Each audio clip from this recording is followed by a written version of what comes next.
ጤና ይስጥልን የከበረ ሰላምታችን በመላው ዓለም ሆናችሁ ቃል ስፖርት ዩቲዩብ ቻናላችንን ለምትከታተሉ ውድ አድማጮቻችን ሁሉ ይድረስ ብለናል። ከእናንተ ከሆነው ቃል ስፖርት ዩቲዩብ ቻናል ለዚህ ሰዓት መርጠን ያሰናዳላችሁን ስፖርታዊ ጥንቅሮች በቅደም ተከተል እያጋራናችሁ እንደ ሁልጊዜው ቆይታ የምናደርግ ይሆናል።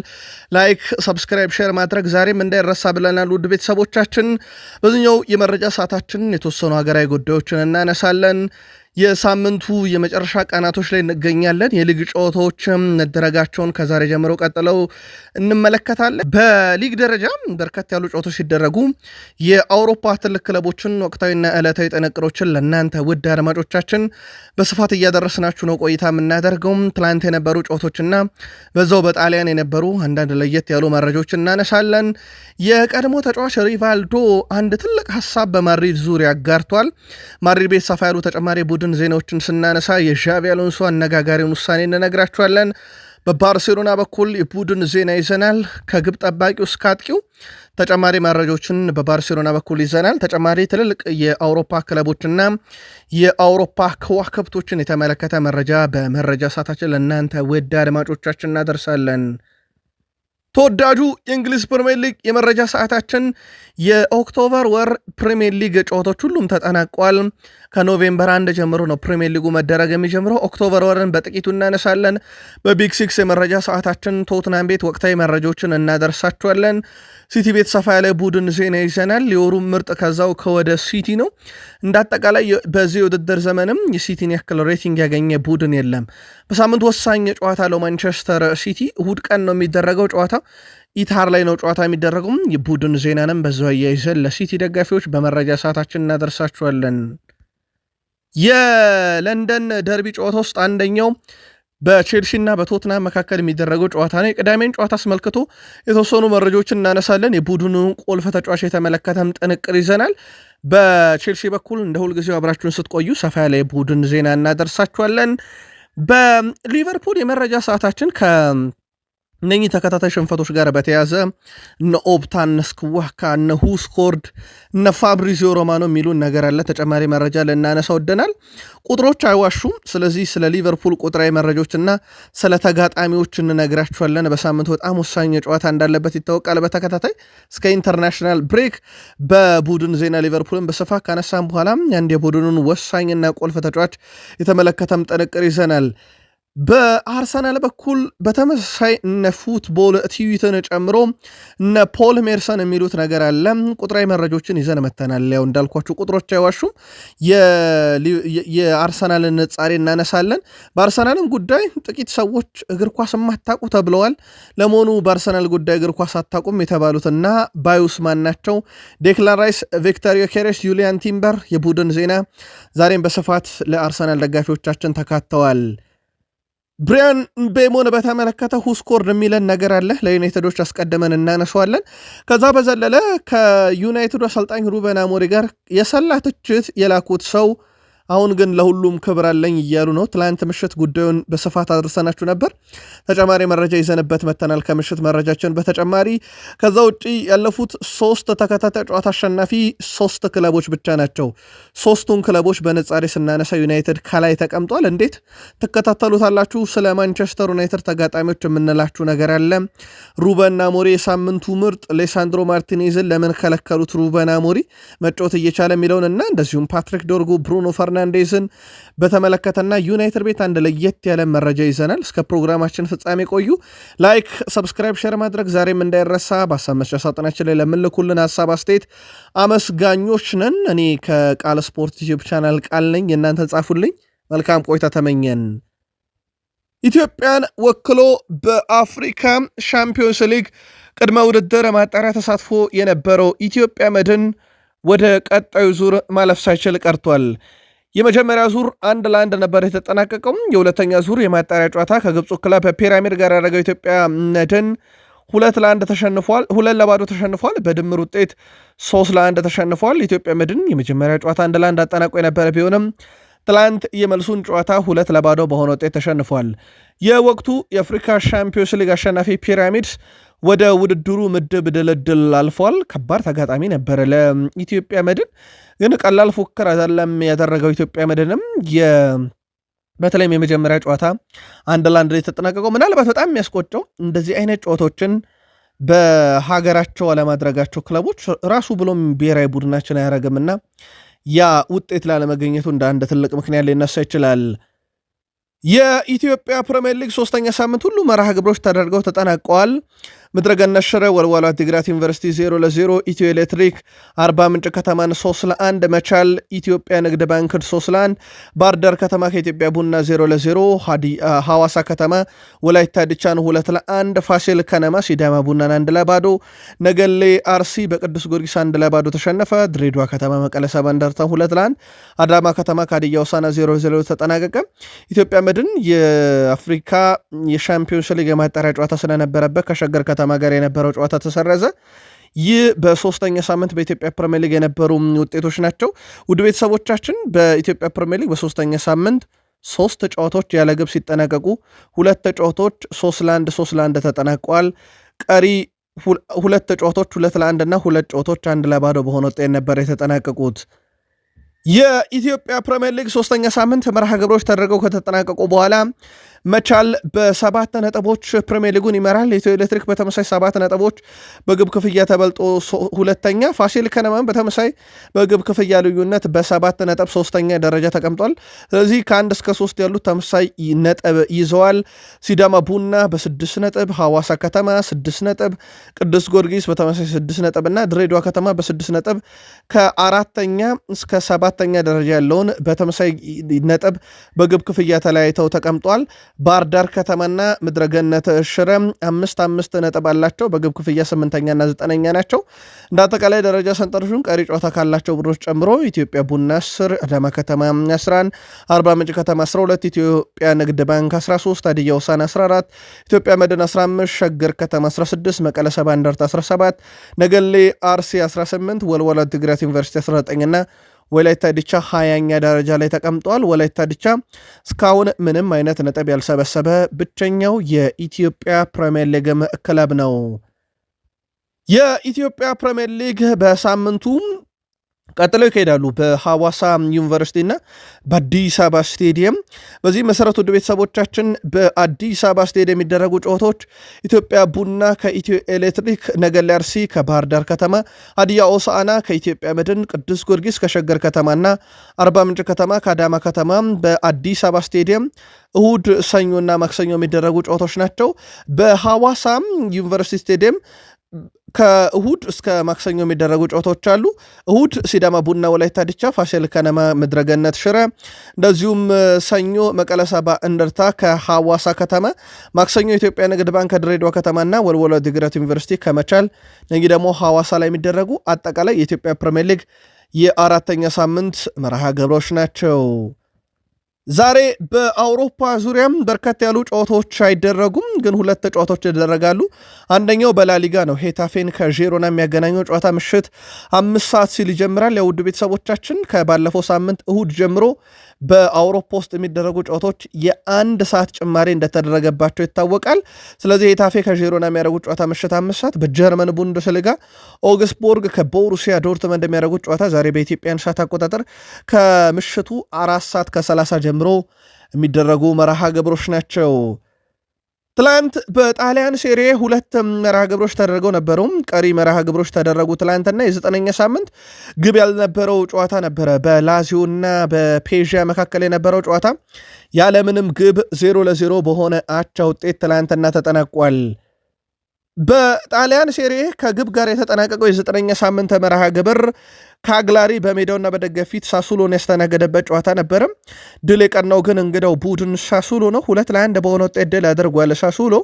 ለሳሱሎ 2ቱን የማሸነፊያ ግቦች ሎሬንት 54ኛው ደቂቃና ፒና ሚንት 65ኛው ደቂቃ ላይ ያስቆጠረ ችለዋል።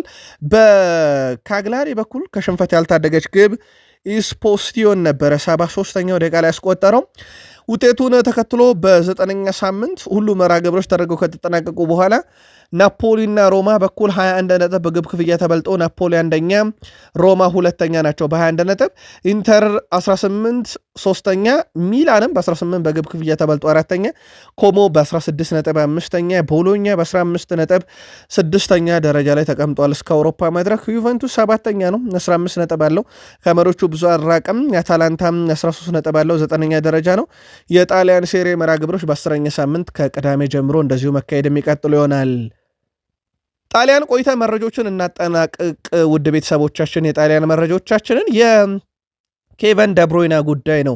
ኬቨን ደብሮይና ጉዳት እንዳስተናገደ ከሰሞኑ ነግረናችሁ ነበረ። ግን የጉዳቱ ሁኔታ እስካሁን ከወደ ናፖሊ ተጨማሪ መረጃዎች ባይወጡ ዘሰን ግን የጉዳቱ ሁኔታ ቀላል አይደለምና ምናልባትም በቶሎ ላይመለስ ይችላል፣ የዓለም ዋንጫውም ላይ ተጽዕኖ ሊያሳድር ይችላል የሚል መረጃን ይዞ ወጥቷል።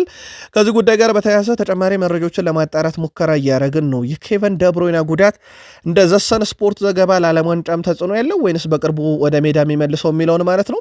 ግን ለተጫዋቹ ጥሩ የሚባል ሰዓት አይደለም ጉዳት ያስተናገደው። በቀጣይ ሀገሩ የዓለም ዋንጫ ማጣሪያ ጨዋታም አለባት። ስለዚህ ለሀገሩም ግልጋሎት እንደማይሰጥ ይታወቃል። ቢያንስ በጥቂቱ 2 ወራት ረጅም ከተባለ ግን ከዓለም ዋንጫም ውጭ ጭምር ሊያደርገው እንደሚችል ተሰግቷል። የጣሊያን ሴሪያው ክለብ ዩቬንቱስ አዲስ አሰልጣኝ በኃላፊነት ለመሾም መስማማቱን ነግረናችሁ ነበር። አሁን ደግሞ ሹመቱ ጸድቋል። ጣሊያን አሰልጣኝ ሉቺያኖ ስፓሌቲ ዩቬንቱስን በኃላፊነት በትላንትናው ዕለት ተረክበዋል። አሰልጣኝ ሉቺያኖ ስፓሌቲ ከጣሊያን ብሔራዊ ቡድን ጋር ከተለያዩ በኋላ ኃላፊነት አልነበራቸውም ወይም ያለ ኃላፊነት ይገኙ ነበረ። አሰልጣኙ ዩቬንቱስን እስከ ውድድር ዘመኑ መጨረሻ ለመምራትም ፊርማቸውን አኑረዋል። ዩቬንቱስ ለሻምፒዮንስ ሊግ የሚያልፍ ከሆነ የአሰልጣኙ ውል ለአንድ ተጨማሪ ዓመት ይራዘማል ተብሏል። ቀድሞውኑ ሮማ፣ ኢንተር ሚላን፣ ኢምፖሊ፣ እነ ዜኔት፣ እነ ዩዲኔዜ እና በርካታ ክለቦችን የሰለጠኑት የ66 ዓመቱ ጣሊያን አሰልጣኝ ሉቺያኖ ስፓሌቲ ዩቬንቱስን ከዚህ ሳምንት ጨዋታ ጀምሮ በአሰልጣኝነት ይመራሉ። የመጨረሻ ስራቸው ከጣሊያን ብሔራዊ ቡድን ጋር ነበረ። ኢጎር ቶዶር 8 ተከታታይ ጨዋታ ድል አልባ ጉዞ ካደረጉ በኋላ ሲሰናበቱ የቀድሞ በርካታ የጣሊያን ሴሪ ክለቦችን ያሰለጠኑት ሉቺያኖ ስፓሌቲ አዲሱ የዩቬንቱስ አሰልጣኝ ሆነዋል። የጣሊያን የመጨረሻ መረጃችን ሴስክ ፋብሬጋስ ሲሆኑ ውድ ቤተሰቦቻችን ኮሞን ያሰለጠናል። የ10 ቁጥር ሚና እንደ ወትሮ አይደለም እየጠፉ ነው ብሏል። እሱ በሚያጫውተው ወይም በሚያሰለጥነው ቡድን ውስጥ እንደ ኒኮ ፓዝ ያለ በጣም አስደናቂ ተጫዋች አለ። በተለይም ሴስክ ፋብሬጋስ እንደ ሜሱት ኦዚል ያለ እንደነ ሃሜስ ሮድሪጌዝ ያሉ በጣም አስደናቂ አሰልጣኞች በተጫዋቾች በጊዜ ሂደት ጠፍተዋል ብለዋል። በተለይም ዝግ የሆኑ ጨዋታዎችን የሚከፍቱ ወሳኝ ጨዋታን መጨረስ የሚችሉ ተጫዋቾች ነበሩ፣ ግን ከቅርብ ጊዜ ወዲህ አሰልጣኞች እነኝህን ተጫዋቾች መጠቀም እያቆሙ ይገኛሉ ብለዋል። በተለይም ኮንቴ ልክ ቼልሲ ሲደርስ የኔ ሚና ጠፍቶ ነበር ብለዋል። በ10 ቁጥር ሚና በቼልሲ በደንብ እናውቀዋለን። እናም በዘመናዊ እግር ኳስ ውስጥ የ10 ቁጥር ሚና እየጠፋ ነው፣ ግን ለቡድን በጣም ወሳኝ ናቸው ብለዋል። ምናልባት ቡድን 10 ቁጥር ተጫዋቾችን ብናነሳ ራሱ ሴስክ ፋብሬጋስን በአርሰናል እነ ዋይን ማርክ ሩኒ ከ9 ቁጥር ከተቀነሱ በኋላ ወደ 10 ቁጥር እንደመጡ ይታወቃል። በደንብ እናስታውሳቸዋለን። እነ ፍራንክ ላምፓርድ በቼልሲ ሞር ጠጋ ብለው የሚጫወቱ ተጫዋቾች ናቸው። በሊቨርፑል ቤት አሁን እነ ፍሎሪያን ቪርዝ በጣም የተቸገሩበት ቦታ ነው። ይሄ 10 ቁጥር ሚና ሴስክ ፋብሬጋስ እንግዲህ ጨዋታን መጨረስ የሚችል ዝግ ጨዋታን የሚከፍት ብሎታል። የእናንተ ምርጡ 10 ቁጥርን ግን ማን ነው? በእግር ኳስ ታሪክ አጋሩን። የሪያል ማድሪድ መረጃ ሰዓታችን ላይ ደርሰናል። የቀድሞ ተጫዋች ሪቫልዶ በቪኒሺየስ ጁኒየር እና በዣቪ አሎንሶ መካከል ያለውን ነገር እርግጠኛ መናገር አልችልም። ነገር ግን እንደዚህ አይነት ነገሮች ይፈጠራሉ። ምክንያቱ ደግሞ አንዳንድ ግለሰቦች ራሳቸውን ከፍ አድርገው ለማሳየት የቡድኑን ቁልፍ ተጫዋች ይነካሉ ብሏል። ለዚህም አሰልጣኙ እሱ የቡድኑ የመጀመሪያ ሰው መሆኑን ለማሳየትና እንዲከበር የቡድኑን ወሳኝ ሰው ነክቶታል ብሏል። ይህም ባለፈው የውድድር ዓመት በጣም አስደናቂ ብቃት ያሳየውና የቡድኑ ቁልፍ ተጫዋች የነበረውን ቪኒሺየስ ጁኒየርን በመንካት የበላይ እሱ መሆኑን ለማሳየት ነው ጥረት ያደረገው በሚል ነገሩን የሚያባብስ የሚያጋግል ነገር ነው ሪቫልዶ ያነሳው። ምናልባት ይህ የግል መልከታውና እይታው ነው። የማድሪድ ደጋፊዎች ግን ቪኒሺየስ ጁኒየርን እንደዛ ያደረገው በኤል ክላሲኮ ጨዋታ ላይ እኔ ነኝ ወሳኙ ሰው ለማለት ነው ወይ ዣቪ አሎንሶ ወይንስ የታክቲክ ጉዳይ ነው? መልከታችሁን አድርሱን። በሪያል ማድሪድ በኩል ትሬንት አሌክሳንደር-አርኖልድ ከጉዳት ሙሉ ለሙሉ ተመልሷል። ልምምዶችን አድርጓል። በዚህ ሳምንት ቅዳሜ ከቫሌንሺያ ጋር ሪያል ማድሪድ በሚያደርገው ጨዋታ ላይ ወደ ሜዳ ይመለሳል ተብሎ ይጠበቃል። አሁን ቡድን ውስጥ ካሉ አማራጮች ጋር በተያያዘም የቀጣይ ማክሰኞ የአንፊልዱን የአውሮፓ ሻምፒዮንስ ሊግ ጨዋታ ሪያል ማድሪድ ሊቨርፑልን ሲገጥም ማለት ነው የቡድኑ ቋሚ ተሰላፊ ሆኖም ይጀምራል የሚል መረጃ እንደ ዩሮስፖርት ይዞ ወጥቷል። ግን የመጀመሪያ ጨዋታውን የሚያደርገው በዚህ ሳምንት ቅዳሜ ሪያል ማድሪድ ከቫሌንሺያ ጋር በሚያደርጉት ጨዋታ ይሆናል ተብሎ ይጠበቃል። ከጉዳት ነው ተመለሰ ያልናችሁ ውድ ቤተሰቦቻችን ትሬንት አሌክሳንደር-አርኖልድ እና በእርግጥ ባለፈውም ሳምንት ተመልሶ ነበር በኤል ክላሲኮ ጨዋታ። ሪያል ማድሪድ ባለፉት 2 ዓመታት ውስጥ 47 የተከላካይ ጉዳት አስተናግዷል።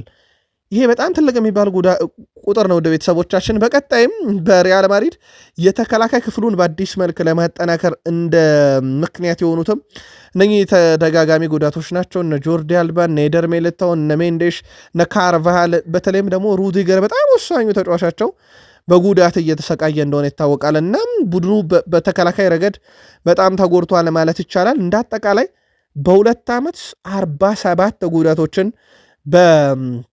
ሪያል ማድሪድ በኩል በተከላካይ ክፍሉ ብቻ ተመልክተናል። ይሄ ማለት በአመት በአማካኝ ከ23.5 በላይ ጉዳቶችን ተከላካዮቹ ብቻ ያስተናግዳሉ ማለት ነው።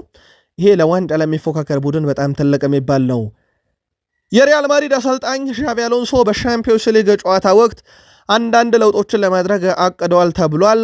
ዣቪ አሎንሶ አሰልጣኝ ሆዜ ሞሪኒዮ በሪያል ማድሪድ እያሉ ይከተሉት የነበረውን አንዳንድ መንገዶች ለመከተልም እያሰቡ ነው ተብሏል። ይህንንም ተከትሎ የሪያል ማድሪድ ከሊቨርፑል ጋር በሚያደርጉት ጨዋታ በአንፊልድ ስቴዲየም በሚደረገው ጨዋታ ማለት ነው በአንፊልድ ልምምድ ላለማድረግ ወስኗል የተባለው ሎስ ብላንኮች ልምምዳቸውን ስፔን በቫልዴባስ አድርገው ወደ እንግሊዝ እንደሚያቀኑ ተነግሯል። አሰልጣኝ ሆዜ ሞሪኒዮ ከጨዋታ በፊት በተጋጣሚያቸው ስቴዲየም ልምምድ የማያደርጉ በታሪክ ብቸኛው አሰልጣኝ ነበሩ። አሁን ሁለተኛውም ሰው የቀድሞ የሪያል ማድሪድ ተጫዋች የአሁኑ አሰልጣኝ በሳቸውም ስር የሰለጠነው ዣቪ አሎንሶ ሆናል ማለት ነው። ስለዚህ አንፊልድ ላይ ምንም አይነት ልምምድ ሳያደርጉ በቀጥታ ወደ ጨዋታ ብቻ ነው የሚገቡት። የመጨረሻ ልምምድ በቫልዴባስ ይደረጋል ማለት ነው። ምናልባት ይህ ጉዳይ አንድን ቡድን ውጤታማ ከማድረግ አንጻር ተገቢነት አለው ብላችሁ ታስባላችሁ? ያው ተቃራኒ ቡድን ይሰለለናል በሚል የሚደረግ ሂደት እንደሆነ ይታወቃል። በሞሪኒዮ በኩል መልከታችሁን አድርሱን።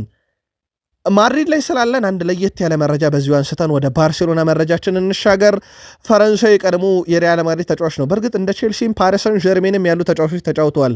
ክላውዲዮ ማኬሌኒ እግር ኳስን ሲጫወት እግር ኳስን ሲተነትን ነው የምናውቀው። የ52 ዓመቱም ክላውዲዮ ማኬሌሊ ግን አሁን ለ74ኛ ጊዜ የሚካሄደውን የ2025 የዓለም የቁንጅና ውድድርን በዳኝነት የሚመራ ሰው መሆኑ ግርም የሚል ነገር ሆኗል። ይህንንም ተከትሎ ክላውዲዮ ማኬሌሊ ከዳኞች መካከል ተሰይሞ በዓለም የቆንጅና ውድድር አሸናፊዋን ይሰይማል ማለት ነው። የ2025 የዓለም የቆንጅና ውድድር ምርጫ ህዳር 12 2018 ዓ ም በታይላንድ ፓክፍሬት ከተማ ይካሄዳል። በጣም አስገራሚ ነው። ምናልባት ቁንጅና ውድድርን መዳኘት ከእግር ኳስ ጋር ምን እንደሚያገናኘው ማወቅ ባይቻልም ያ በእግር ኳስ ዓለም መሀል ሜዳውን የዘወረው በእግር ኳስ ዓለም ለብዙ ከዋክብት መነጻጸሪያ የነበረው እንደ ሪያል ማድሪድ፣ ቼልሲና ፓሪስ ሰን ዠርሜን ያሉ የዓለምን እግር ኳስ ቁንጮ ክለቦች ያገለገለው እግር ኳስን የተነተነው ክላውዲዮ ማኬሌሊ የዓለም ቆንጆን በቀጣይ ይሰይማል። መረጃው አነጋጋሪ ስለሆነ አነሳ ነው። ባርሴሎና ቤት ደረስን። ሼዝኒ ስለ ሀገሩ ልጅ ሮቤርት ሌዋንዶስኪ የሚለው ነገር አለ። ከጉዳት ተመልሷል። ይህ ለቡድኑ በጣም ወሳኝ ነው። በ9 ቁጥር ሚና ላይ ልምድ ያለው ተጫዋች ቡድኑ ያስፈልገዋል። ከወቅታዊ ሁኔታ አንጻር በሚያስፈልገን ሰዓት ነው የተመለሰልን ብለዋል ሮቤርት ሌዋንዶስኪን። ከእሱ ጋር በጓደኝነት ደረጃ ትልቅ ግንኙነት አለን። በቡድን ውስጥ የጓደኝነት መንፈስ በጣም አስፈላጊ ነው ይላል ሼዝኒ። እሱ ጓንት ተከሰቀለበት መጥቶ ከሀገሩ ልጅ ጋር ባርሴሎናን እሱ በግብ ጠባቂነት ሌዋንዶስኪ በአጥቂነት እያገለገሉት እንደሆነ ይታወቃል። በትርፍ ጊዜያቸው በጣም የሚያሳልፉት ነገር ባርሴሎና ቤት ውስጥ የቴኒስ ጨዋታ መሆኑን ተናግሯል። ግን ሌዋንዶስኪን ሁሌ ያሸንፈዋለው፣ አንድም ቀን ግን መሸነፉን አምኖ የማያውቅ ሰው ነው ብሏል። ሽንፈት አይወድም። ያ ለቡድን በጣም አስፈላጊ ነው ብሏል። ሽንፈት በማይወዱ ሰዎች መከበብ። እዛው ባርሴሎና እንቆይና የባርሴሎናውን ተጫዋች ያው ንብረትነቱ የዩናይትድ ቢሆንም እስከ ክረምት ድረስ ማርከስ ራሽፈርድ እናንሳ። 28ኛ ዓመቱ ላይ ደርሷል። በዩናይትድ በተለይም ደግሞ ሉዊስ ቫን ጋል ዘመን ካልተሳሳትኩ የመጀመሪያ ጨዋታውን ሲያደርግ በጣም ልጅ ነበረ። ከዛ በኋላ አሁን 28 ዓመት ሞላ። ውድ ቤተሰቦቻችን በነገራችን ላይ 138 ጎሎቹን ለዩናይትድ ያስቆጠረ ከዩናይትድ ጋር ኤፍኤ ካፕ፣ ሊግ ካፕ፣ ኤሮፕ ሊግ፣ ኮሚቲ ሺልድ ዋንጫን ያነሳ በብሔራዊ ቡድን ደረጃም ትልቅ ግልጋሎትን የሰጠ 12 የግብ አስተዋጽኦ በ13 ጨዋታ ዘንድሮ ደግሞ ለባርሴሎና ያበረከተ ተጫዋች ነው። 28ኛ ዓመቱ ላይ ይገኛል። በዚሁ ግን አንድ መረጃ እናንሳ። ራሽፈርድን ካነሳን የአውሮፓ ሻምፒዮንስ ሊግ ከፍተኛ ግብ አስቆጣሪ ነው። በአውሮፓ ሻምፒዮንስ ሊግ 5 ግቦች አለው። በነገራችን ላይ በአውሮፓ ሻምፒዮንስ ሊግ 5 ግቦችን ካስቆጠሩት 3ቱ የእንግሊዛውያን ተጫዋቾች ናቸው። ሃሪኬን፣ ራሽፈርድ፣ አንቶኒ ጎርደን። አራተኛው ሰው ፈረንሳዊ ኬሊያን ምባፔ ነው። ከስፔን አልወጣንም ውድ ቤተሰቦቻችን። በስፔን ላሊጋ በርካታ ጨዋታዎችን በግብ ጠባቂነት ያገለገለው ዙባን ዛራቲያ ነው። 622 ጨዋታዎችን በግብ ጠባቂነት አሳልፏል። ከዛ ፓውኮ ፓዮስ ወደ 542 ጨዋታዎችን በግብ ጠባቂነት አገልግሏል። ዣን ኦብላክ 379 ደርሷል። የአሁኑ የአትሌቲኮ ማድሪዱ ግብ ጠባቂ በጣም አስደናቂ ቁጥሮች አሉት። በነገራችን ላይ በክሊንሺት ደረጃ 178 ክሊንሺቶችንም ያለው ግብ ጠባቂ ነው። በመቶኛ ካነጻጸር ነው ከተጫወተ ጨዋታ አንጻር በላሊጋ 47 በመቶ ጨዋታዎችን በክሊንሺት የሚያጠናቀቅ ተጫዋች ዣን ኦብላክ በመሆን በላሊጋ ቀዳሚው ግብ ጠባቂ ነው። የአትሌቲኮ ማድሪድ በጣም ወሳኙ ተጫዋች ማለት ይቻላል ዣን ኦብላክን። ጀርመን ደረስን ውድ ቤተሰቦቻችን። በጀርመን ቡንደስሊጋ አንደኛ ላይ ያለው ባየር ሙኒክ፣ አምስተኛ ካለው ባየርን ሌቨርኩሰን የ9ኛ ሳምንት ጨዋታ እንደሚጠበቅ ነግረናቸዋል። 2 ተጫዋቾችን እናንሳ። እነኚህ ተጫዋቾች ደግሞ በሳምንቱ እርስ በርስ ይፋጠጣሉ፣ በአንድ የሜዳ ክፍል ላይ ማለት ነው። ኦሊሴ የቀኝ አጥቂ ሆኖ ግራማልዶ የግራ ተከላካይ ሆኖ ኦሊሴ የግራ ክንፍ አጥቂ ሆኖ ይፋለማሉ፣ ፊት ለፊት ማለት ነው። በጣም ያስገርም ቁጥር እንንገራችሁ። ሁለቱም 8 ጨዋታ በቡንደስሊጋ ተጫወቱ። ሁለቱም 4 ግብ፣ ሁለቱም 3 አሲስት አላቸው። ኦሊሴ አጥቂ ሆኖ ለባየር ሙኒክ፣ አሌሃንድሮ ግራማልዶ ተከላካይ ሆኖ ለባየርን ሌቨርኩሰን። በአንድ የሜዳ ክፍል በግራው የሜዳ ክፍል ላይ ቅዳሜ ባየር ሙኒክ ከባየርን ሌቨርኩሰን በሚያደርጉት ጨዋታ ፊት ለፊት ይፋለማሉ። በነገራችን ላይ ማይክል ኦሊሴ በ2025 በርካታ የግብ ዕድሎችን በአውሮፓ 5 ታላላቅ ሊጎች ውስጥ በተለይም ትልልቅ የሚባሉትን በመፍጠር ቀዳሚ ነው። 29 ያለው ሪያን ቸርኪ፣ ሳላ፣ ፍሬድሪኮ ዲማርኮ 18፣ ላሚን ያማል 17 አለው። ሁስኮርድ ነው መረጃው። እነኚህ ትልልቅ የሚባሉ የግብ ዕድሎችን በመፍጠር ነው። የክርስቲያኖ ሮናልዶ ዶ ሳንቶስ አቬሮ ልጅ ፖርቱጋልን መርጧል። ልክ እንደ አባቱ በትላንትናው ዕለት ተቀይሮ ገብቷል። በእርግጥ ተቀይሮ የገባው ጨዋታው ፊሽካ ሊነፋ ሲል ነው። 92ኛው ደቂቃ አካባቢ ነው ተቀይሮ የገባው። ፖርቱጋል 2-0 በሆነ ውጤት ድል አድርጋለች። ስለዚህ ለ16 ዓመት በታች ብሔራዊ ቡድን የመጀመሪያ ጨዋታውን አድርጓል። የአባቱን ፈለግ ተከትሎ ይህ ክርስቲያኖ ሮናልዶ ልጅ የክርስቲያኖ ሮናልዶ ጁኒየር ሮናልዶ እንዴት ያለ ጊዜን በእግር ኳስ ያሳልፋል የሚለው ይጠበቃል። ምናልባት እንደ አባቱ እግር ኳስን ይቆጣጠራሉ የሚለው ግን በትልቁ እየተጠበቀ ነው። በቀጣይ የአውሮፓ እግር ኳስንም ይቀላቀላል ተብሎ ይታሰባል። በጣም አስደናቂ ጅማሮን በብሔራዊ ቡድን ደረጃም ከ15 ዓመት በታች ብሔራዊ ቡድን ተመርጦ ሲጫወት አይተን ነበር። የቃል ስፖርት ዩቲዩብ ቻናል ቤተሰቦች ከእናንተ ከሆነው ቃል ስፖርት ዩቲዩብ ቻናል የሰዓቱን አጫጭር ስፖርታዊ ጥንቅር እያጋራናችሁ እንገኛለን። ከተወዳጁ የእንግሊዝ ፕሪሚየር ሊግ ታላላቅ ክለቦች ወዳገኘናቸው የዕለቱ ጥንቅሮቻችን እንሻገር። ከፕሪሚየር ሊግ የመረጃ ሰዓታችን ጋር በድጋሜ ላይክ፣ ሰብስክራይብ፣ ሼር እያደረጋችሁን መልካም ቆይታ ተመኘን። ኦክቶበር ወር በፕሪሚየር ሊጉ ተጠናቋል። ፕሪሚየር ሊጉ ጁን 1 ብሎ ስለሚደረግ ማለት ነው። በእርግጥ ዛሬ የኦክቶበር ወር የመጨረሻው ቀን ላይ እንገኛለን። ታዲያ በኦክቶበር ወር በተደረጉ የፕሪሚየር ሊግ ጨዋታዎች እነማን ምርጥ ነበሩ በየሜዳ ክፍሉ የሚለውን ሁስኮርድ ይፋ አድርጓቸዋል። በዚህ መሰረት ግብ ጠባቂ ዱቭራክ ተመርጧል። የበርንሌው በ4-4-2 ፎርሜሽን ቀኙ በተከላካዮች ጄምስ፣ ግራው ከቼልሲው ማርኮ ኮሬላ፣ የማል ተከላካዮች ጋብርኤል ማጋሌሽ እና ባላርድ ተመርጠዋል ከአርሰናል እና ከሰንደርላንድ። የ6 ቁጥር ቦታ በሁለት አጣማሪዎች ዴክላን ራይስ ከአርሰናል፣ ብሩኖ ጉማሬሽ ከኒካስል ዩናይትድ ተመርጧል። ቀኙ ለቡካዮ ሳካ ተሰጥቷል። የማጥቃት ክንፉን አንቶኒ ሺሜኔ ግራውን ይዛል። 2 የ9 ቁጥሮች ተመርጧል። ብሪያን ቤሞ ከማንቸስተር ዩናይትድ፣ ኤርሊንግ ብሮት ሃላንድ ከሲቲ። በዚህ መሰረት አርሰናል በወሩ 3 ምርጥ ተጫዋቾችን ያስመርጧል። ቼልሲ 2፣ ማንቸስተር ዩናይትድ፣ ሲቲ፣ ኒካስል፣ በርንማውዝ እና በርንሌ እንደዚሁም ሰንደርላንድ አንድ ተጫዋቾችን በየሜዳ ክፍል ያስመረጡ ናቸው። ምናልባት በወሩ ምርጥ ብቃቱን አሳይቶ ለቡድን ያልተካተተ ካለ ግን በሐሳብ መስጫ ሳጥናችን ላይ ማድረስ ትችላላችሁ። ስፐርስ ተከታታይ ሽንፈቶችን እያስተናገደ ነው። ባለፈው ሳምንት በአስቶን ቪላ የደረሰበት የፕሪሚየር ሊግ ሽንፈት ይታወሳል። በካራባው ካፕ በኒካስል ተሸንፎ ወጥቷል፣ ያውም 2-0። ግን አሰልጣኙ ላይም ብዛም ጫና የለም ይላል። በተለይም ደግሞ ኦፕታ ይዞት በወጣው መረጃ መሰረት አሰልጣኙ ከጫና የገላገላቸው አንድ ነገር ቢኖር በሜዳ ላይ ያሳዩት ብቃት ነው ብሏል። በእርግጥ በኒካስል ቢሸነፉም በመከላከል በማጥቃት ሂደት፣ በግብ ሙከራ፣ በኳስ ቁጥጥር በብዙ መመዘኛ ቶትናም ጥሩ ቡድን ነበር። 53% ኳስን የተቆጣጠረ 11 ሙከራን ያደረገ፣ ይህም በአንድ ከኒካስል የላቀ። በዛ ላይ ኢላማውን በጠበቀ ቶትናም 6 አሸናፊው ኒካስል 3 ብቻ ነበር። ለአብነት ያክል ከሙከራ ደረጃም ኒካስሎች ግብ ጠባቂ 6 ያለቀላቸው ኳሶችን አድኗል። ያም በቶትናም በኩል ጥሩ መሻሻሎች አሉ። ግን አንድ የቀረ ነገር በቡድኑ የታመነው የቶማስ ፍራንክ ቡድን ግብ እያስቆጠረ አይደለምና በቀጣይነት ምናልባት አሰልጣኙ ጫና ውስጥ የሚገቡት ይሄ ግብ ያለማስቆጠር ችግራቸውን ካልቀረፉ ይመስላል እንጂ በጨዋታ አፈጻጸም ብቃት ቁጥሮቹ የሚያሳዩት ቶትናም በጣም የተሻለ ቡድን እንደነበረ ነው። ቶማስ ፍራንክ በቀጣይ ጨዋታ ላይ እናስተካክለዋለን ብለዋል። ቡድናቸው በዚህ ሳምንት በጣም ወሳኝ የተባለ ጨዋታ በለንደን ደርቢ ቶትናም ሜዳ ላይ ቶትናም ከቼልሲ ቅዳሜ አመሻሽ 2:30 እንደሚያደርጉ ይታወቃል። ማንቸስተር ሲቲ የወርሃ ጥቅምት የወሩ ምርጥ ተጫዋች 3 እጩዎቻቸውን ይፋ አድርገዋል። ኤርሊንግ ብሮት ሃላንድ፣ ኒኮ ጎንዛሌስ እና ማቲያስ ኑኔዝ በእጩነት መቅረብ የቻሉ ተጫዋቾች ናቸው። ያው በርካቶች ቅድመ ገመታቸውን በኤርሊንግ ብሮት ሃላንድ ላይ ያሳድረዋል። በእርግጥ ኒኮ ጎንዛሌስም አዲሱ ሮድሪ እየተባለ ነው። በተለይም ሮድሪ ከተጎዳ በኋላ በክረምት እንደውም ይለቃል ተብሎ ነበር። የሮድሪን መመለስ ተከትሎ ፔፕ ጋርዲዮላ ምን ሲደረግ ብለው ነበረ በወቅቱ። ኒኮ ጎንዛሌስ ለምን እንደመጣ በደንብ ያሳየበት ወረን ያሳልፏል ማለት ይቻላል።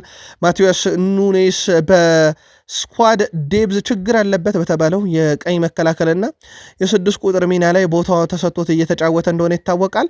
እሱም በጣም አስደናቂ ጊዜን ያሳልፏል። ግን በርካቶች ሃላንድ ለጥገኛ ነው እየተባለ በሚታማው ሲቲ ቤት አሁንም ቅድመ ገመታቸውን ለሃላንድ ሰጥቷል። ሲቲ ግን ምናልባት የሃላንድ ወይንስ እንደከዚህ ቀደሙ የጋርዲዮላ ታክቲክ ጥገኛ ነው? መልከታችሁን አድርሱን። ሃላንድን በተመለከተ ግን ውድ ቤተሰቦቻችን ፕሪሚየር ሊጉ ኦፊሻሊ እስካሁን መረጃውን አላደረሰንም። ግን ለፕሪሚየር ሊጉ ቅርብ የሆኑ ታማኝ የዜና ምንጮች ኤርሊንግ ብሮት ሃላንድ የፕሪሚየር ሊጉ የወሩ ምርጥ ተጫዋች ተብሏል የሚሉ መረጃዎችን አውጥተዋል። ራሱ ከሆነም ሌላም ከሆነ ማረጋገጫውን ይዘን እንመጣለን። ምናልባት እናንተ ቀጣይ መረጃችንን ይዘን መተን ከማረጋገጣችን በፊት ካረጋገጣችሁ የወሩ ኮከብ ሃላንድ አልተባለምን አድርሱን። እስካሁን በደረሱን መረጃ ግን ሃላንድ የፕሪሚየር ሊግ የወሩ ምርጥ ተጫዋች ተብሎ መመረጡን የሚያመለክቱ መረጃዎች ናቸው እየወጡ የሚገኙት። በዚሁ ምርጥነትን ካነሳን በዚህ የውድድር ዘመን በፕሪሚየር ሊጉ ከፍተኛ ሬቲንግ ያገኘው ቡድን ሲቲ ሆኗል። ማንቸስተር ሲቲ 6.85 ሬቲንግ በማግኘት ቡድኑ እስከዚህ ሰዓት ድረስ ቀዳሚ ሆኗል። 9ኛ ሳምንት ድረስ አርሰናል 6.82 ሁለተኛ፣ ክሪስታል ፓላስ በ6.76 ሶስተኛ፣ ቶትናም በ6.75 አራተኛ፣ ሰንደርላንድ በ6.73 ከፍተኛ ሬቲንግ በማግኘት 5ኛ ተቀምጧል። መረጃውን ያገኘነው ከሁስኮርድ ላይ ነው።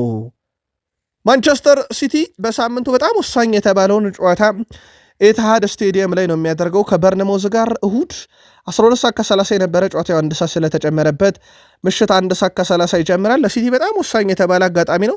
በዛ ላይ ደግሞ ሲቲ በደረጃ ሰንጠረዡ ላይ ደረጃውን አጥቶ የሚደረግ ጨዋታ ሊሆን ይችላል። ምክንያቱም በማንቸስተር ዩናይትድ በኩል ቅዳሜ ነው ጨዋታ የሚደረገው። ቶትንሃም፣ ቼልሲ ቅዳሜ ነው ጨዋታ የሚያደርጉት። እነ ሊቨርፑል ቅዳሜ ነው ጨዋታ የሚያደርጉት።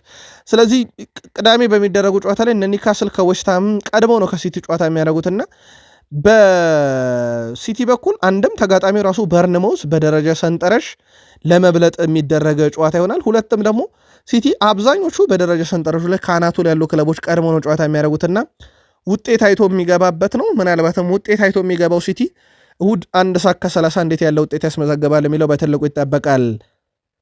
ፖል ሜርሰን ስለ ወቅቱ የቼልሲ ቡድን የሚለው ነገር አለ። ቼልሲ ከቶትናም ሆትስፐርስ ጋር በሚያደርገው ጨዋታ በቋሚ 11 ውስጥ እንደ ፔድሮ ኔቶ ያለ በጣም ፈጣን ተጫዋች ያስፈልገዋል።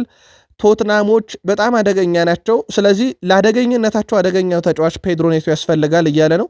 በፍጥነት ነገሮችን ማድረግ የሚችል ሜዳ ላይ በቼልሲ በኩል እሱ ነው ብሏል። ሌላኛው ፖል ሜርሰን ካነሳቸው ነጥቦች ውስጥ አንደኛው በኤስታቪዮ ዊሊያን በኩል ነው። ይሄም ተጫዋች መጀመር አለበት። በሁለቱ ክንፍ ላይ በተለይም ፔድሮ ኔቶና ኤስታቪዮ ዊሊያን ፈጣንና ጥሩ ቴክኒካል ብቃት ያላቸው ስለሆኑ የቶትናምን ከሜዳ ክፍሉ ነቅሎ የሚወጣውን ቡድን ለማጥቃትና ከሜዳ ክፍሉ ወጥቶ ቼልሲ ላይ ጫና እንዳይፈጥር በጣም ወሳኝ የተባሉ ሁለት ተጫዋቾች ናቸውና ቼልሲ በዚህ ረገድ ሁለቱን ተጫዋቾች በደንብ መጠቀም አለበት ብሏል። የስፐርስ ሁለቱም ፉልባኮች ወደፊት ተጠግተው መጫወት የሚችሉና አደገኛ ነገሮችን መፍጠር የሚችሉ ስለሆነ በዚህ መንገድ ቼልሲ ራሱን መከላከል አለበት። ፔድሮ ኔቶና ኤስታቪዮ በሁለቱ ክንፍ ቋሚ መሆን አለባቸው ብለዋል። በቼልሲ በኩል በዚህ ውድድር ዓመት ኤንዞ ፈርናንዴዝ በጣም ቁልፍ ተጫዋቻቸው ነው፣ ምንም ጥርጥር የለውም። የሁስኮርድን የሳምንቱን ቁጥራዊ መረጃ ስናይ ኤንዞ ፈርናንዴዝ በቼልሲ በኩል በርካታ ኢላማውን የጠበቀ ሙከራ ያደረገላቸው ነው። በነገራችን ላይ በተጫዋቹ በኩል በርካታ ሙከራዎችን በማድረግ ቀዳሚ ሲሆን ኤስታቪዮ፣ ሞይሰስ ካይሴዶ እና ሪሽ ጄምስ ተከታዩን ደረጃ ይዘዋል። ዦ ፔድሮ ኔቶ እና እንደዚሁም ትሮቫ ቻሎቫ ሶስተኛ፣ አራተኛ ደረጃ ላይ የተቀመጡት ጆሻ ቺፖንግ፣ አሊያንድሮ ጋርናቾ፣ ጄምስ ባዮን ጊተንስ እንደዚሁም ማርክ ኩኩሬላ እንደዚሁም የመጨረሻውን ስፍራ አንድሬ ሳንቶስ ይዟል። አንድሬ ሳንቶስ አንድ ኢላማውን የጠበቀ ሙከራ አድርጓል። በዚህ መሰረት ኤንዞ ፈርናንዴስ 8 ኢላማውን የጠበቀ ሙከራ በማድረግ ከቼልሲ ተጫዋቾች ሁሉ ቀዳሚው ነው። በሳምንቱ መጨረሻ ቅዳሜ ወደ ቶትናም ሆትስፐርስ ስቴዲየም አምርተው በለንደን ደርቢ ጨዋታ ቼልሲ ከቶትናም ይጫወታሉ። ጨዋታው ዙሪያ በቀጣይ በተከታታይ መረጃ ሳሽፋን የምንሰጠው ይሆናል። ሊቨርፑል ደርሰናል። ውድ ቤተሰቦቻችን ሊቨርፑል ከመጨረሻ 7 ጨዋታ 6ቱን ሲሸነፍ ከ123 ዓመት በኋላ ለመጀመሪያ ጊዜ ነው። በውስጥ ውድድሮች ደግሞ በእንግሊዝ በተደረጉ ማለት ነው 5 ጨዋታዎችን ሲሸነፍ ከ72 ዓመት በኋላ ለመጨረሻ ጊዜ ነው። ከ6ቱ 5ቱን ተሸንፏል በመጨረሻ ጨዋታዎች ላይ። ይሄ ከ72 ዓመት በኋላ ነው። ያኔ ከ72 ዓመት በፊት ግን ሊቨርፑል እንደዚህ 5 የውስጥ ውድድሮችን ካለፉት ጨዋታዎች 5ቱን ሲሸነፍ ከፕሪሚየር ሊጉ ወርዷል። ወደ ቤተሰቦቻችን ምናልባት ስሎት እንደዚህ አይነት አደጋ ውስጥ ያለ ቡድን እየመሩ ነው ብላችሁ ታስባላችሁ ወይ? ከ72 ዓመት በኋላ መልካታችሁን አርሱ። በጣም አስገራሚ ነገር ግን በዚህ ውድድር ዓመት በእንግሊዝ ፕሪሚየር ሊግ እስከ 9ኛ ሳምንት በተደረጉ የፕሪሚየር ሊግ ጨዋታ ከሊቨርፑል በላይ ጎል ያስቆጠሩት ቶትናም፣ ማንቸስተር ሲቲ እና ቼልሲ ብቻ ናቸው። ከቀሮቹ 16 ቡድኖች ጋር ሊቨርፑል ወይ ይስተካከላል ወይ ይበልጣቸዋል። ያ ማለት መከላከሉ ምን ያህል አደጋ ውስጥ የወደቀ ቡድን እንደሆነ ማሳያ ነው። በውድድር ዓመቱ እስከ 10ኛ ደረጃ በፕሪሚየር ሊግ የተቀመጡ ክለቦችን ካየን እስከ 10ኛ ደረጃ ካሉ ክለቦች ውስጥ በርካታ ገቢ የተቆጠረበት አንዱ ሊቨርፑል ነው። ይህም እንደ ምክንያት እንዲነሳ አድርጎታል። 14 ግብ ተቆጥሮበታል። በእርግጥ ዩናይትድም ከ1 እስከ 10 ካሉ ክለቦች 14 እንደ ሊቨርፑል ሁሉ ተቆጥሯል። በርንማውዝ እና ቼልሲ 11 ተቆጥሯል። ሊቨርፑል በፕሪሚየር ሊጉ 4ኛው ከፍተኛ ግብ አስቆጣሪ ቢሆንም 1ኛው በርካታ ግብ የሚቆጠርበትን ቡድን ነው። ከዚህ አንጻር ተጋጣሚዎቹ እንዴት ያሉ ናቸው በቀጣይ የሚለውን እናይ። አስቶን ቪላን ነው የሚገጥመው በዚህ ሳምንት። አስቶን ቪላ በኩል ጨዋታው የሚደረገው ለሊቨርፑል በጣም ወሳኙ ሰዓት በእርግጥ አንፊልድ ሮድ ስቴዲየም ላይ ነው። ቅዳሜ ምሽት 5 ሰዓት ሲል የሚደረግ ጨዋታ ነው። አስቶን ቪላ ባለፉት 8 ጨዋታ 6 አሸንፈው 1 አቻ ሲወጡ 1 ተሸንፈዋል። በቀጣይ ሪያል ማድሪድን ይገጥማል። ሪያል ማድሪድ ከመጨረሻ 13 ጨዋታ 12 ድል 1 ጊዜ ብቻቸው የወጣ ነው። ቀጥሎ ከኢንተርናሽናል ብሬክ በፊት የሚገጥመው ሲቲ በሊቨርፑል በኩል ማለት ነው። ማንቸስተር ሲቲ በመጨረሻ 11 ጨዋታ 8 አሸንፈው 2 አቻ ሲወጡ 1 ጊዜ ተሸንፈዋል። በአንጻሩ ሊቨርፑል በዚህ ሲዝን ባደረጋቸው 14 ጨዋታ 8 አሸንፈው 6 ጊዜ ደግሞ ተሸንፏል። እንዲህ አይነት ጠንካራ ቡድን ነው የሚገጥመው። የእንግሊዝ ፕሪሚየር ሊግ ክለቦች በታሪክ በሁሉም ውድድሮች በተከታታይ መረባቸውን ሳያስደፍሩ የወጡት በጨዋታ ብዛት የሊቨርፑል ሪካርድ ሆኖ ተቀምጧል። 2005 ነው የአውሮፓ ሻምፒዮንስ ሊግን ከፍ ባረጉበት ጨዋታ 11 ተከታታይ ጨዋታ በሁሉ መድረክ መረባቸውን አላስደፈሩም። ማን ዩናይትድ 2004-5 8 ጨዋታ፣ ቼልሲ 2001 7 ጨዋታ፣ ሊቨርፑል በድጋሜ በ2019 7 ጨዋታ 4ኛ ነው። በአርሰናል በኩል 6 ጨዋታ ደርሷል። በነገራችን ላይ 10ኛው ነው። ምናልባት የሊቨርፑልን ሪካርድ ለመስበር ቀሪ 5 ጨዋታ በሁሉ መድረክ መረቡን አለማስደፈር አለበት። ይህን ሪከርዱን ግን ሊቨርፑል በቀላሉ በአርሰናል ይነጠቃል ተብሎ ይታሰባልን? መልከታችሁን አድርሱን። ሊቨርፑል ቤነን ውድ ቤተሰቦቻችን ፍሎሪያን ቬርዝን እናንሳ። ፍሎሪያን ቬርዝ እስካሁን ድረስ በሊጉ የግብ ንጻሬው ላይ በጣም ዝቅተኛ ቢሆንም ያው አሲስት ያደረገው በአይንትራክ ፍራንክፈርት ጨዋታ 2 አሲስቶችን አሳይቶናል። በርግጥ ከዛ በኋላ በፕሪሚየር ሊጉ የግብ ተሳትፎን የለውም፣ ግን በ10 ቁጥር ቦታ ላይ የሚጫወቱ ተጫዋቾች ብዙ ኳስ የመነጠቅ እድል አላቸው።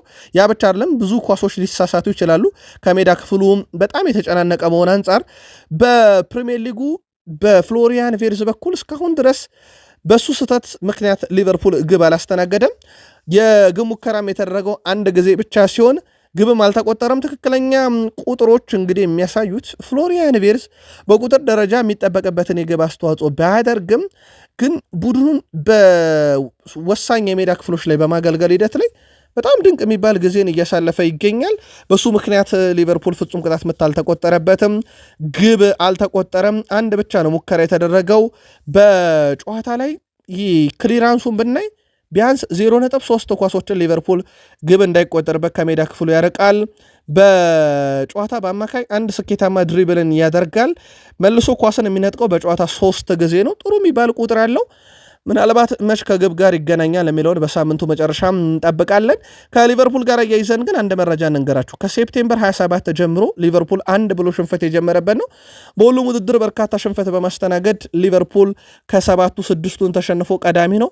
ኖቲንግሃም ፎረስት ከ6ቱ 5ቱን ተሸንፎ ሁለተኛ፣ ሜንዝ ከ7 5ቱን ተሸንፎ ሶስተኛ፣ ሴንት ፓውሊ ከ5ቱ 4ቱን ተሸንፏል። ከዛ በኋላ 4 የተሸነፉት ሴንት ፖሊ፣ ወልቭስበርግ፣ ጄኖዋ፣ አውግዤር እና ፉልሃም እንዲሁም ፍራንክፈርት፣ ዌስትሃም 3 ተሸንፏል። የሊቨርፑልን ያክል ሽንፈት ከሴፕቴምበር 27 በኋላ በአውሮፓ ዙሪያ ያስተናገደ የለም። ቅዳሜ 5 ሰዓት በአንፊልድ አስቶን ቪላንስ እንዴት ያለ ነገር ይገጥመዋል? ቅዳሜ ምሽት ይጠበቃል። በአርሰናል በኩል አንዳንድ ለየት ያሉ መረጃዎችን እናንሳ። ከሰሞኑ ብዙ መከራከሪያ የቀረበበት ክለብ እንደሆነ ይታወቃል አርሰናል። ምናልባት መከራከሪዎቹን እንግዲህ የሚጥል ወይም የሚያጠናክር ለእናንተ ተገመግሙታላችሁ፣ ግን መረጃ እንንገራችሁ። አርሰናል በፕሪሚየር ሊጉ 16 ግብ አስቆጥሯል።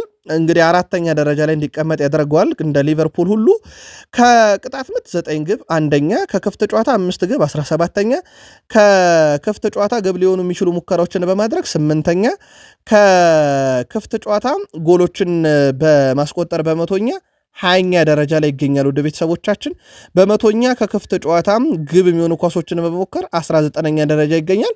የክፍት ጨዋታ ገቢ ማስቆጠር ንጻሬውን በጣም ዝቅተኛ ነው። በዚህ ረገድ ምንም ጥያቄ የለውም። ከዛ በዘለለ ግን አንድ መረጃ እናክልና ወደ አነጋጋሪው ሌላው የፖል ሜርሰን ሐሳብ እንመጣለን።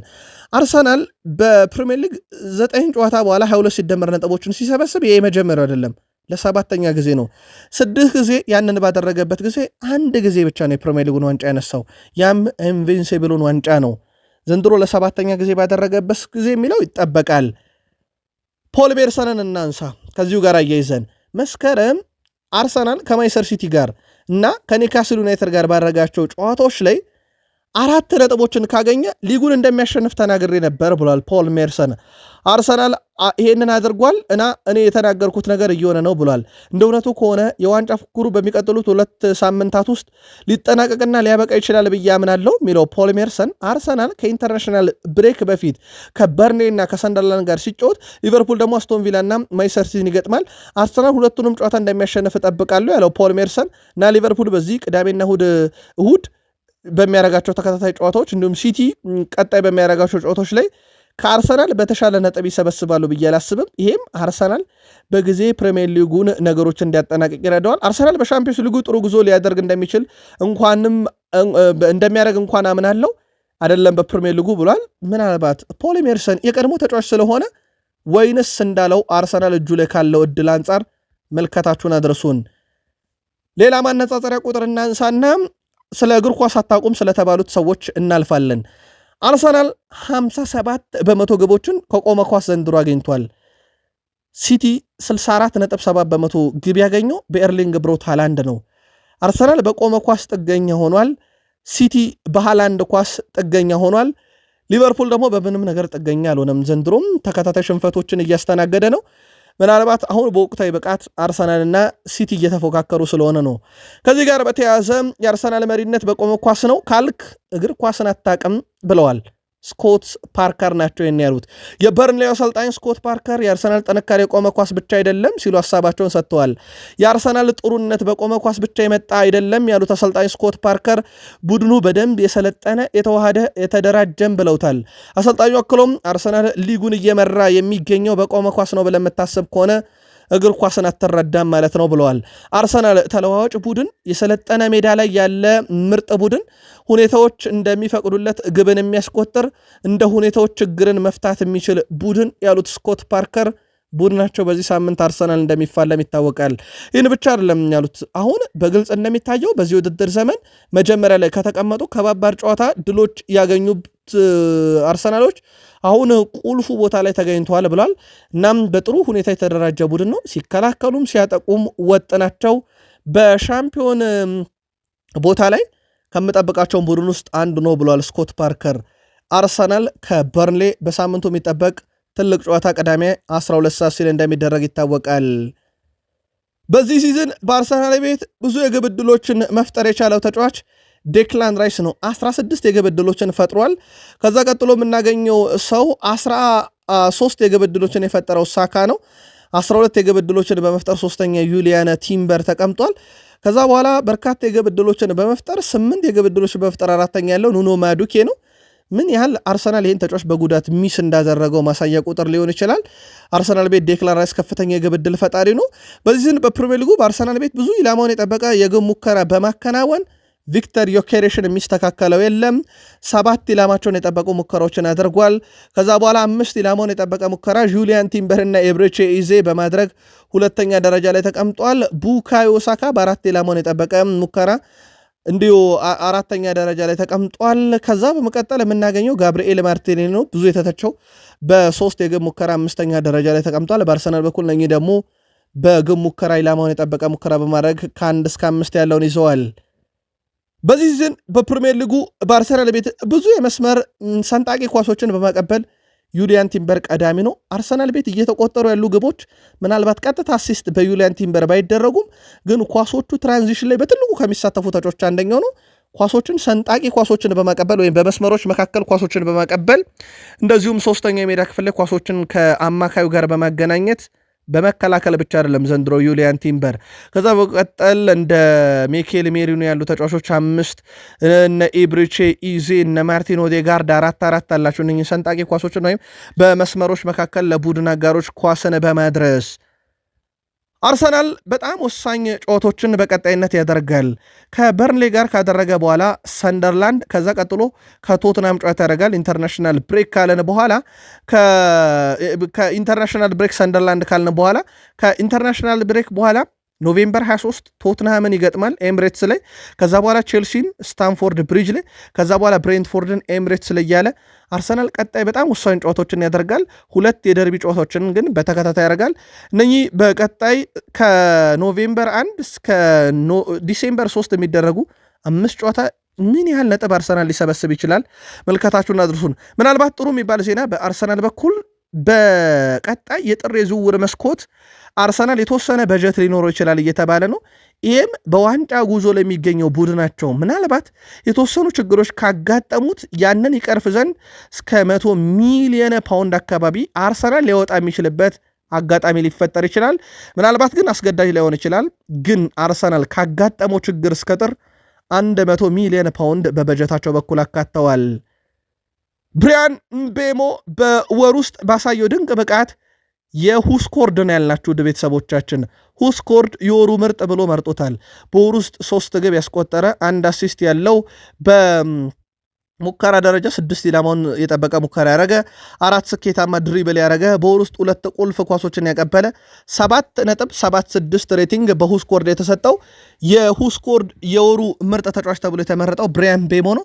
ቀደም ባለው መረጃችን እንደነገርናችሁ አንዳንድ የፕሪሚየር ሊግ የቅርብ ምንጮች የወሩ ምርጥ ተብሎ በፕሪሚየር ሊግ ኦፊሻል ገጽ የተመረጠው ኤርሊንግ ብሮት ሃላንድ ነው የሚሉ መረጃዎችን ይዘው እየወጡ እንደነበረ ይታወቃል። ያው መረጃውን እናጠረዋለን።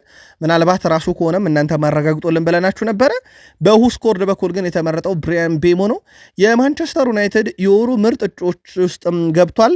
የፕሪሚየር ሊጉ የሳምንቱ ምርጥም ብሪያን ቤሞ እንደነበረ የሚዘነጋ አይደለም። ሻን ዳይክ የዛሬን አያድርገውና እሳቸው የአሰልጣኝነት መንበረ ስልጣንን አጥተው የስፖርት ሚዲያ ላይ ተንታኝ ሲሆኑ ዩናይትድን እንደ ቡድን ሩበን አሞሪን እንዳሰልጣኝ ወርፈው እኔ ከሱም እሻላለሁ ብለው ነበረ። ሩበን አሞሪን ሊገጥሙ ነው ቅዳሜ 12:30 ላይ ኖቲንግሃም ፎረስትን ይዘው በአሰልጣኝነት። ትላንት ሩበን አሞሪ እንዲወቀሱትን አሰልጣኝ ምን ይላሉ ሲባሉ አይ ሚዲያ ላይ ትኩረት ለማግኘት ከፈለክ እንደዛ መናገር ነበረብህ፣ ሻን ዳይክ እንደዛ የወረፈኝ በሚዲያው ትኩረት ለማግኘት ብቻ ነበር ብለዋል። ለሁሉም አሰልጣኝ ክብር አለኝ ብለው ደግሞ ምላሽ የሰጡት ሻን ዳይክ ናቸው። በፕሪሚየር ሊጉ ላሉ አሰልጣኞች ብቻ ሳይሆን በመላው ዓለም ያሉ አሰልጣኞችን አከብራለሁ ብለዋል። ዩናይትድ አሁን ላይ የሚጫወትበት መንገድ ለውጠዋል። ረጃጅም ኳሶችን መሰረት በማድረግ ፈጣን የጨዋታ ስልትን ይከተላሉ። በዚህ የጨዋታ ስልታቸው ከቅርብ ጊዜ ወዲህ ውጤታማ ናቸው። የውጤት ሪካርዳቸውም ያንን ያሳያል። ለነሱ ትልቅ ክብር አለኝ ብለዋል። ጋዜጠኛ ሆነው ሳሉ ግን ዩናይትድ ደካማው ቡድን፣ ሩበን አሞሪ ደካማው አሰልጣኝ ካሉ ከጥቂት ወራቶች በኋላ አሁን ደግሞ ገልበጥ ብለው እሳቸው መንበረ ስልጣኑን ሲቆጣጠሩ የመላው ዓለም አሰልጣኝ አድናቂ የዩናይትድም የወቅቱ ባለው ቡድን ጥንካሬ ትልቅ ክብር ያለኝ ብለዋል። 3 የፕሪሚየር ሊግ ክለቦች ያለፉትን 3 የፕሪሚየር ሊግ ጨዋታዎቻቸውን ድል አድርገዋል። በእርግጥ 4 ተከታታይም 5 ተከታታይም ድል ያለው እንደ አርሰናል ያለ ቡድን አለ። ነገርየው ዩናይትድ 3 ተከታታይ የመጨረሻ ጨዋታ ስላሸነፈ ንጻሬውን ከዛን የወሰድ ነው። ዩናይትድ ያለፉትን 3 የፕሪሚየር ሊግ ተከታታይ ጨዋታ ድል አድርጓል። ልክ እንደ ዩናይትድ ሁሉ አርሰናል፣ ማይሰር ዩናይትድ ጨምሮ ማለት ነው አስቶን ቪላ 3 የመጨረሻ ጨዋታቸውን ድል አድርገዋል። በግብ ማስቆጠር ሂደት ግን ባለፉት 3 የመጨረሻ ጨዋታቸውን ድል ካረጉ አርሰናልም አስቶን ቪላን በላይ ዩናይትድ 8 ግብ አስቆጥሯል። የግብ ልዩነቱም 5 ነው። በዚህ መሰረት በመጨረሻ 3 ጨዋታ በርካታ ነጥብ በመሰብሰብና በርካታ የግብ ልዩነት በመያዝ ዩናይትድ የፕሪሚየር ሊጉ ቀዳሚ ቡድን ነው።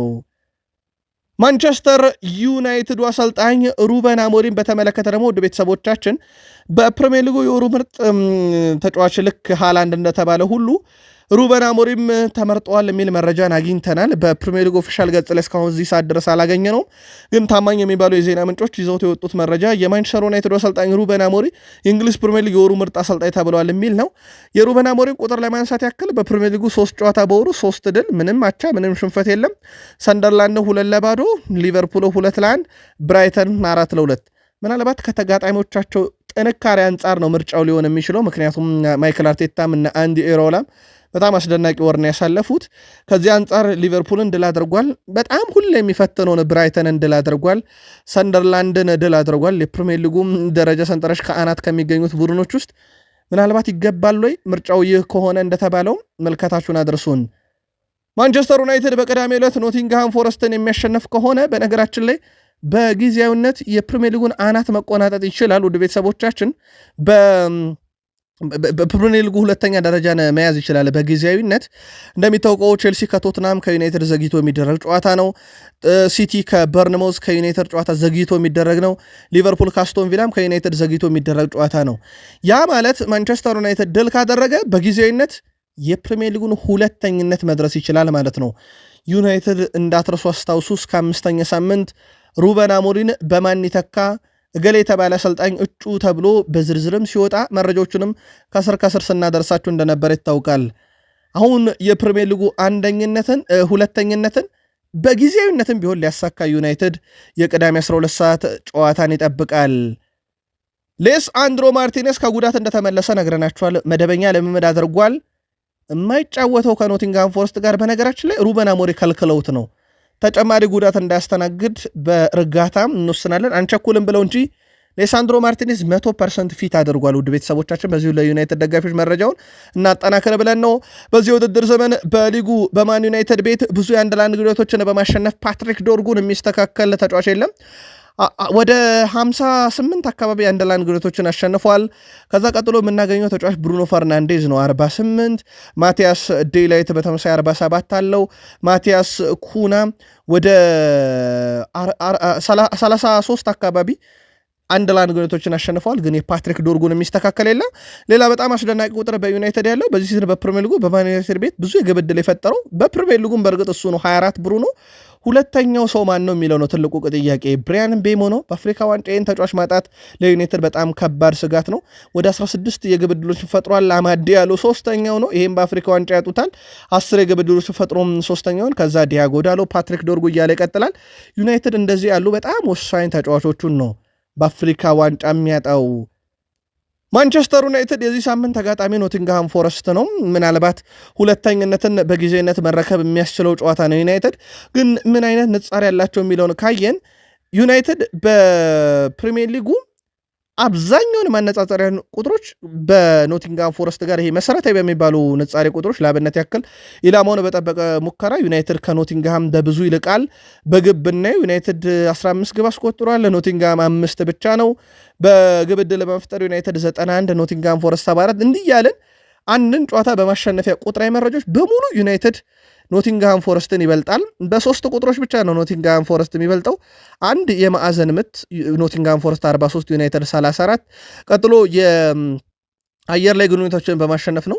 በዚህ ዩናይትድን ይበልጡታል። ከዛ ውጪ ይሄ ኳስን ተቀብሎ መልሶ በማቀበል በትክክል ለቡድን አጋር በዚህ ብቻ ዩናይትድን ይበልጣሉ። በመሰረታዊ ቁጥሮች ዩናይትድ የተሻለ ነው። ምናልባት ሁለተኝነትን ሊያገኝ የሚችልበት ሌላ ጥሩ አጋጣሚ ነው። አንድ መረጃ እናክል ዩናይትድ ቤት ኔፕልስ እኔን በተመለከተ ይላል ናፖሊን ማለቱ ነው። ካሊዶ ኮሎባሊ ከማንቸስተር ዩናይትድ የ100 ሚሊዮን ዩሮ የዝውውር ሂሳብ ቀርቦላቸው ውድቅ አድርገውት ነበር ብሏል። ዩናይትድ ይህን 100 ሚሊዮን ዩሮ የተወሰነ ቀነስ አድርጎ ሃሪ ማጉዌርን አምጥቶን አሁንም ድረስ በቡድኑ እንዳለ ይታወቃል። እስካምበልነት በደረሰ ሚና ካሊዶ ኮሎባሊ ቼልሲ መጥቶ አይተነዋል። ህይወት አልሳካ ብሎት ሳውዲ ነው የሚገኘው። ያኔ ዩናይትዶች በ100 ሚሊዮን ዩሮ እሱን አለማግኘታቸው ኪሳራ፣ ሃሪ ማጉዌርን በወቅቱ ማምጣታቸው ወይንስ ካሊዶ ኮሎባሊ በወቅቱ 2018-19 ምርጡ ነበር? መልከታችሁን አድርሱን። ዛሬ በጀርመን ቡንደስሊጋ ምሽት 4:30 ኦግስቡርግ ከዶርትመንድ፣ በስፔን ላሊጋ ሄታፌ ከዢሮና ይጫወታሉ። ለምትደግፏቸው ክለቦች መልካም ዕድል። የሳምንቱ መጨረሻ ላይ ነን። ስለዚህ ጥቂት ቆይተን ጋዜጣዊ መግለጫ እጃችን ላይ ይደርሳል። በቀጣይ መረጃ ሰዓት እሱን ደግሞ አካተን የምናመጣ ይሆናል። ዕለተ አርብ መልካም የሥራ ቀን ይሆንላችሁ።